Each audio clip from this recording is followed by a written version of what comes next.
മണ്ണഞ്ചേരി ഗ്രാമപഞ്ചായത്ത് CDSന്റെ നേതൃത്വത്തിൽ നടന്ന അഴിമതിക്കെതിരെയും ദേശീയ പതാകയോട് പഞ്ചായത്ത് കാട്ടിയ അനാദരവിലും പ്രതിഷേധിച്ച് മണ്ണഞ്ചേരി ഗ്രാമപഞ്ചായത്ത് UDF പാർലമെന്ററി പാർട്ടി ശക്തമായ സമരം സംഘടിപ്പിച്ചു.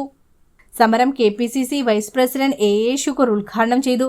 ഭരണസമിതിയുടെ കൊള്ളയ്ക്കും അഴിമതിക്കുമെതിരെ ശക്തമായ നിയമപോരാട്ടവും ജനകീയ പ്രക്ഷോഭവും തുടരുമെന്ന് നേതാക്കൾ വ്യക്തമാക്കി. ജനാധിപത്യ പാർട്ടികൾ ആശങ്കയാണ്.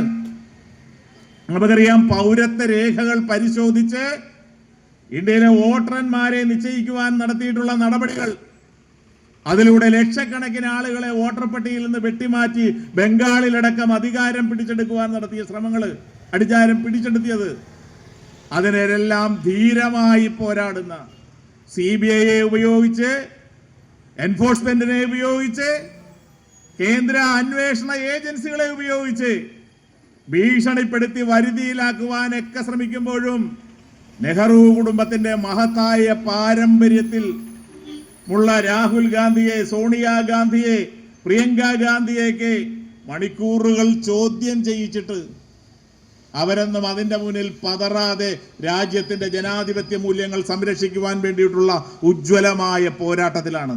Parliamentary party leader Sinimol Suresh ചടങ്ങിൽ അധ്യക്ഷത വഹിച്ചു.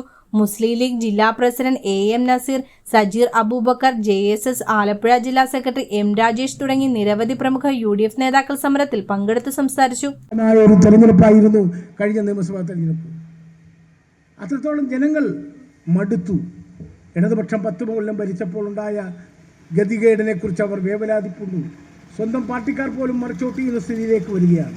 അതാണ് ശ്രീ VD സതീശൻ പറഞ്ഞത്, ഉത്തമ കമ്മ്യൂണിസ്റ്റുകാർ പോലും UDFന് അനുകൂലമായി വോട്ട് ചെയ്തു എന്ന യാഥാർത്ഥ്യം നമ്മൾ വിസ്മരിക്കരുതെന്നാണ് സൂചിപ്പിക്കാനുള്ളത്. ഞാൻ നീട്ടുന്നില്ല. ഈ ഗ്രാമപഞ്ചായത്ത് അഴിമതിയുടെ കൂത്തരങ്ങായി മാറിയിരിക്കുകയാണ്. 6 മാസം മാത്രമായുള്ളൂ പുതിയ ഭരണസമിതി വന്നിട്ട്.